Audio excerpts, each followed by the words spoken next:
नमस्कार। आप देख रहे हैं मुख्यमंत्री सीरीज। आज हम बात करेंगे उस लड़के की जो पहली बार 7 दिन के लिए सीएम बना।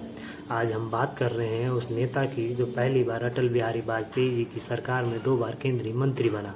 आज हम बात कर रहे हैं उस लड़के की जिसने लालू और राबड़ी की 15 साल पुरानी वाली सरकार को सत्ता से उखाड़ फेंका। आज हम बात कर रहे हैं उस चर्चित चेहरे की जिसकी चर्चाएं राजनीतिक जगत में हर जगह पे हो रही हैं। आज हम बात कर रहे हैं बिहार के छोटे से गांव से निकले उस लड़के की जो बिहार की राजनीति का सबसे बड़ा पोस्टर बॉय बना हुआ है। जी, आज हम बात कर रहे हैं अरुण जेटली जी के सबसे भरोसेमंद मित्र नीतीश कुमार के बारे में। नीतीश कुमार ने फिर से इस्तीफा दे दिया है। फिर से इसलिए बोल रहा हूँ कि इससे पहले भी 2 बार मुख्यमंत्री रहते हुए इस्तीफा दे चुके हैं। राष्ट्रीय जनता दल पार्टी के साथ मिलकर नई सरकार बनाने जा रहे हैं। हो सकता है सरकार बन भी गई हो, क्योंकि वीडियो मैं लेट से शूट कर रहा हूँ।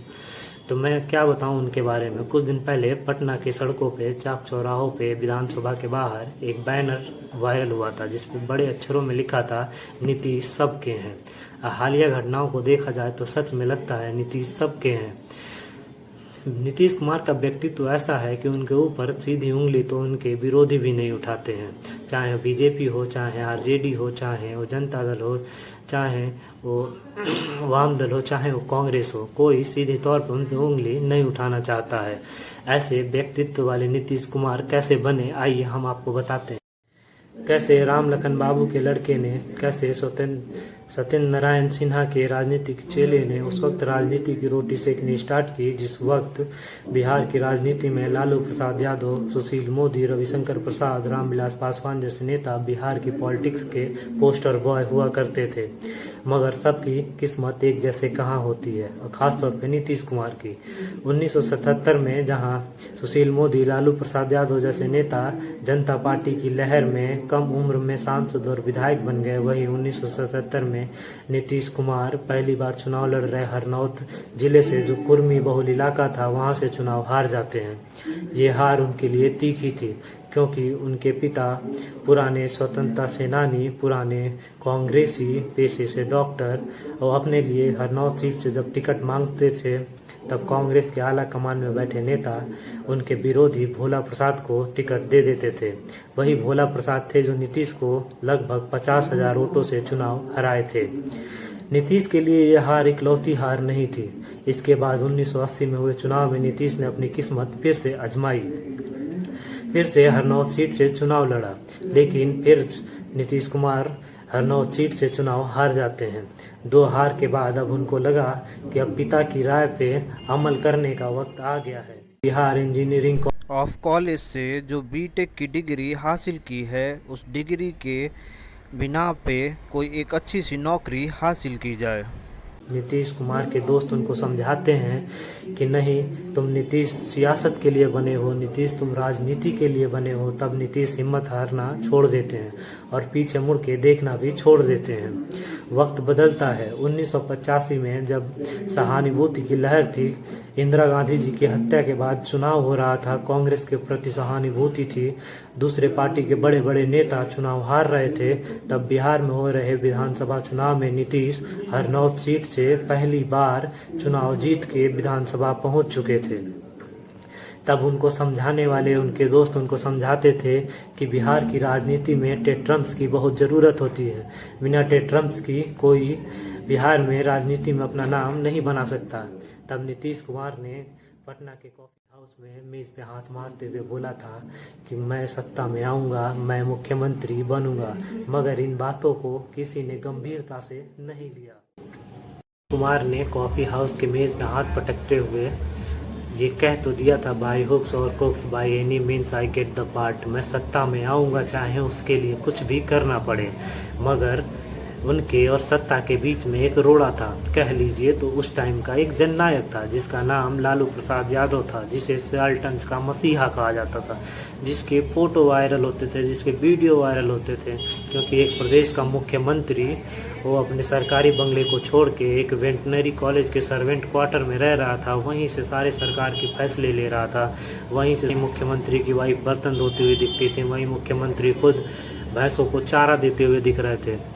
लेकिन जब मंडल का उफान कम हुआ, जब नीतीश को लगा कि उनके बड़े भाई लालू के दिमाग में कुछ और ही चल रहा है, तब नीतीश को लगा कि ये सामाजिक कथाकथित जो मसीहा है, जो न्याय की बातें करता है, और जिन वादों को लेके, जिन बातों को लेके, जिन नारों को लेके इसने सरकार बनाई है, उस पे काम नहीं कर रहे हैं।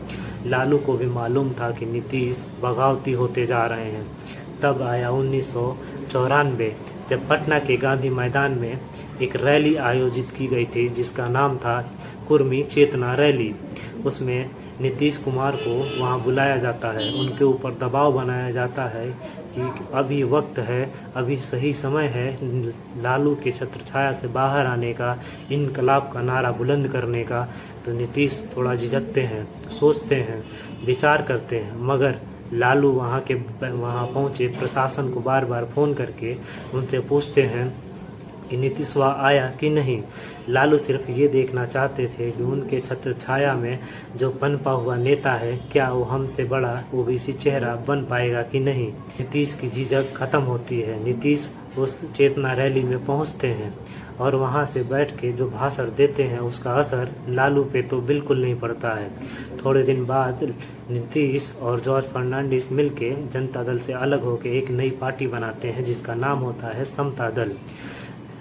उस टाइम पटना के और बिहार के न्यूज़ चैनलों पे या अखबारों में बस नीतीश के बारे में इतना कुछ लिखा जाता था कि ये मिल गया है लालू प्रसाद यादव के खिलाफ लड़ने वाला सबसे बड़ा ओबीसी चेहरा।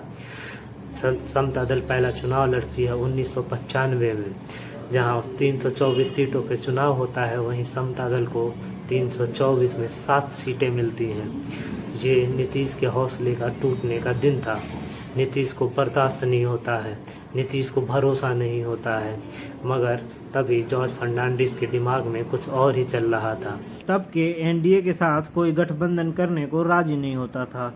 सबको एनडीए एक अछूत पार्टी की तरह नजर आती थी। लेकिन तब जॉर्ज फर्नांडिस ने एनडीए के साथ गठबंधन किया और जॉर्ज फर्नांडिस ने मिलकर चुनाव लड़ा। बाद में अटल बिहारी वाजपेयी जी की सरकार बनी 1998 और 99 में। तो नीतीश कुमार कैबिनेट मंत्री बने, नीतीश कुमार कृषि मंत्री बने, बाद में रेलवे मंत्रालय मिला।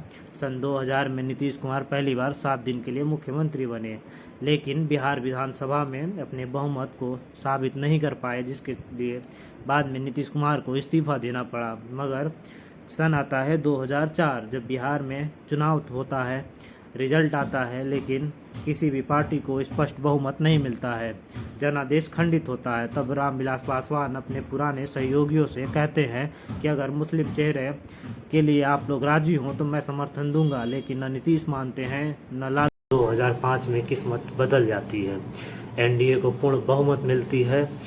नीतीश कुमार पहली बार मुख्यमंत्री पूर्ण बहुमत से बनते हैं। और उनके मुख्यमंत्री बनने के पीछे भी एक रोचक किस्सा है। जब उन 2004 में पूर्ण बहुमत नहीं मिलता है तो अरुण जेटली के पास नीतीश कुमार जाते हैं और कहते हैं कि लालू की सत्ता के खिलाफ हमें एक चेहरा देना पड़ेगा। नीतीश जानते थे कि बिहार में मुझसे बड़ा चेहरा एनडीए के पास नहीं है। वो अरुण जेटली को समझाते हैं, अपने नाम को आगे रखवाते हैं। अरुण जेटली, प्रमोद महाजन और सुषमा स्वराज मिलके लाल कृष्ण आडवाणी के सामने प्रस्ताव रखते हैं और लाल कृष्ण आडवाणी जी उस बात को मानते हैं। फैसला होता है कि गांधी मैदान में एक रैली होगी जिसको अटल बिहारी वाजपेयी जी नीतीश जी के नाम का ऐलान करेंगे, मगर स्वास्थ्य कारणों के चक्कर में वाजपेयी जी अपनी भाषण पूरा करते हैं मगर नीतीश का नाम लेना भूल जाते हैं। तब बिहार के सबसे बड़े बीजेपी के नेता सुशील मोदी नीतीश के नाम को आगे करते हैं और फिर उस चेहरे पे चुनाव होता है और पूर्ण बहुमत आती है और नीतीश पहली बार पूर्ण बहुमत के साथ सरकार में आते हैं और मुख्यमंत्री बनते हैं। तब वो नए मुख्यमंत्री के रूप में शपथ लेते हैं, पूरे 5 साल सरकार चलाते हैं, बिजली और सड़क का बहुत अच्छा काम करते हैं। उनका नया नाम सुशासन बाबू से जाने लगे।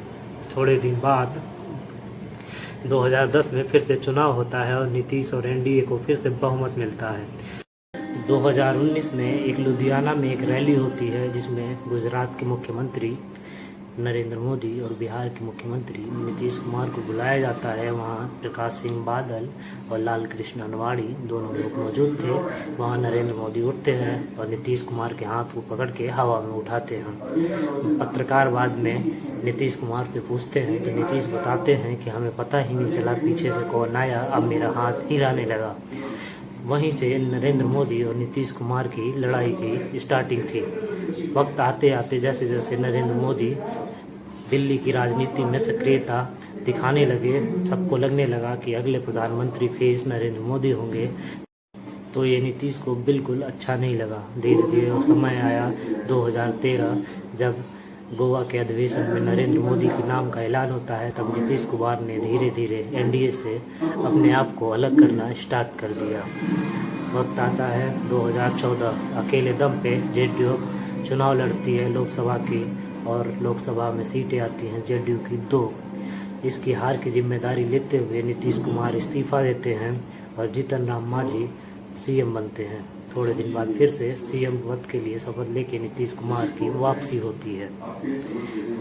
2015 में जिसके साथ आरजेडी के साथ चुनाव लड़ते हैं नीतीश कुमार, फिर से सरकार बनाते हैं, मगर तेजस्वी के ऊपर लगे भ्रष्टाचार के आरोप को मुद्दा बना के नीतीश आरजेडी से अलग होके बीजेपी में जाके फिर से नई सरकार बना लेते हैं। माना जाता है कि लालू और राहुल गांधी पे दबाव बनाना था कि तेजस्वी यादव इस्तीफा दे दें, मगर ऐसा होता नहीं है। उससे पहले नीतीश कुमार इस्तीफा दे देते हैं। अब धीरे धीरे समय बदल गया है, अब नए नए गठबंधनों की तलाश स्टार्ट हो गई है। वहीं नीतीश कुमार ने फिर से अपनी गलती मानते हुए आरजेडी के पास जाके नया गठबंधन करके फिर से नई सरकार बनाने जा रहे हैं। नीतीश कुमार सुशासन बाबू कह लीजिए, चाहे वो बचपन का मुन्ना कह लीजिए, ये थी नीतीश कुमार की कहानी।